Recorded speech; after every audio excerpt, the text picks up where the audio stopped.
Gempa berkekuatan magnitudo 8,2 mengguncang semenanjung Alaska pada Rabu malam waktu setempat. Gempa kencang ini sempat memicu perikatan tsunami. NTWC mengatakan pihaknya sedang mengevaluasi tingkat bahaya tsunami untuk wilayah pesisir Pasifik Amerika Serikat dan Kanada lainnya. Sementara itu, Pusat Peringatan Tsunami Pasifik juga mengeluarkan peringatan serupa untuk Hawaii dan Guam di Pasifik. Meski begitu, NTWC telah menarik status peringatan tsunami untuk garis pantai Alaska dan memberi peringatan akan terjadi gelombang laut yang kuat untuk beberapa jam ke depan. Silakan dengarkan. Bencana-bencana alam yang mengerikan akan terjadi hampir merata-rata di seluruh negara, di setiap negara di dunia ini. Ma'asyiral muslimin, marilah kita puji Allah. Apapun kondisi keadaan kita, tetaplah nikmat Allah tidak terhingga, tidak dapat dihitung. Allah berfirman di dalam surat Al-An'am di ayat 158. Artinya, tidaklah yang mereka tunggu-tunggu kecuali datang kepada mereka para malaikat-malaikat Allah yang mencabut nyawa mereka. Setiap kita sekarang ini sedang nunggu malaikat pencabut nyawa datang.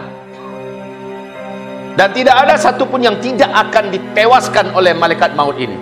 Siapapun dia, tidak akan ditunda waktunya, sebagaimana juga tidak akan dipercepat. Atau tidaklah yang mereka tunggu-tunggu kecuali datang kepada mereka tanda-tanda di antara tanda-tanda menjelang kiamat. Apabila telah datang tanda-tanda itu, tidaklah bermanfaat iman mereka jika baru saat itu mereka mau beriman. Bila mereka beramal soleh, maka terlambat mereka beramal soleh saat tanda-tanda besar kiamat sudah datang. Maka orang-orang yang akan selamat ketika tanda-tanda kiamat itu sudah datang adalah yang sebelumnya sudah menjaga iman, memurnikan bertauhidnya, menjaga akidahnya, dan memperbanyak amal solehnya. Inilah yang akan menggunakan, yang akan bermanfaat keimanan mereka dan amal soleh mereka. Katakanlah kepada mereka, wahai Muhammad, intaziru, tunggulah oleh kalian. Sesungguhnya kami juga sama dengan kalian, sama-sama nunggu. Jadi kita tunggu cuma dua dalam ayat ini. Yang pertama, yang kita tunggu kiamat kecil. Atau yang kedua, yang kita tunggu kiamat besar. Dua-duanya pasti terjadi. Kiamat kecil adalah malaikat maut datang mencabut nyawa kita. Itu kiamat kecil. Dan kiamat besar adalah hancurnya alam semesta, tapi dimulai dulu dengan tanda-tandanya. Maka menghadapi kiamat kecil, menghadapi kiamat besar, tentu saja ada persiapan. Ada persiapan. Kalau kiamat kecil yang ditunggu, jika nyawa sudah sampai di tenggorokan atau matahari sudah terbit dari sebelah barat, maka tidak ada lagi taubat yang akan didengar dan diterima oleh Allah Subhanahu wa taala. Atau jika sudah datang tanda-tanda besar daripada tanda-tanda kiamat yang 10, maka juga tidak bermanfaat orang-orang yang saat itu baru pengen taubat. Saat itu dia baru pengen beriman. Saat itu baru dia beramal soleh. Sudah terlambat. Ibarat Allah yang kami muliakan, hari ini saudara-saudaraku, saya tidak hanya cerita tentang Indonesia. Terlalu kecil Indonesia ini. Kita cerita untuk seluruh dunia, setiap negara.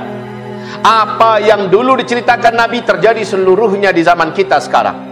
Orang-orang sudah tidak malu-malu lagi untuk berebutan mendapatkan jabatan kekuasaan, walaupun harus pakai membayar, menyogok, dan melakukan apapun, cara securang-curang apapun untuk bisa mendapatkan kekuasaan. Sementara ketika mereka sudah berkuasa, mereka tidak malu-malu lagi untuk mengembalikan apa yang sudah mereka keluarkan demi mendapatkan jabatan itu. Ketika mereka sudah berkuasa, mereka juga sudah menimbulkan kerusakan yang tidak sedikit. Fa idza tawalla sa'a fil ardi liyufsida fiha wa yuhlikal hartha wan nasla wallahu la yuhibbul fasada. Apabila mereka memegang jabatan, mereka segera membuat kerusakan dengan jabatannya itu. Mereka segera merusak di mana-mana, dan mereka gunakan kekuasaannya untuk berbuat dosa di mana-mana. Ibarat Allah, orang sekarang sudah tidak malu-malu lagi. yang benar akan dituduh, dituding, diburu, dikejar, dicecar, difitnah dan dihinakan sebagai pendusta, sebagai perusak, sebagai pembuat onar. Sementara yang jahat, pengkhianat, orang yang culas, maling-maling, orang-orang yang brutal akan diangkat, dieluk-elukan sebagai pahlawan. Dan ini para pelakunya jelas, para wartawan-wartawan yang tidak takut dan tidak kenal dengan Allah Subhanahu wa taala. Media-media memberitakan seorang penjahat-penjahat ini adalah orang yang baik dan benar, layak untuk didukung, pantas untuk dipilih. Tidak malu-malu. Juga tidak malu-malu hari ini untuk menimbulkan kebohongan di mana-mana, untuk menimbulkan fitnah di mana-mana. Walaupun masih ada segelintir yang masih amanah, segelintir yang masih takut kepada Allah. Kita lihat dari segi apa sekarang, wahai kaum muslimin? Sementara para pezina disediakan tempat berzina resmi, para pejudi difasilitasi, bahkan dilokalisasi. Wahai kaum muslimin, kita cerita apa sekarang ini? Lengkap di zaman sekarang. Maka apabila kami sampaikan kepada kita semua, jika sudah lengkap semua kejahatan yang pernah dibuat oleh para kaum nabi-nabi terdahulu yang telah Allah binasakan, sekarang ini lengkap dibuat oleh mereka. Setiap kaum itu datang azab khusus, petir menyambar menghancurkan mereka, bumi Allah balikkan sehingga membinasakan mereka, air bah, air laut Allah datangkan membinasakan mereka. Ada yang angin topan beliung Allah datangkan, gempa dahsyat Allah datangkan, penyakit wabah segala macam Allah datangkan.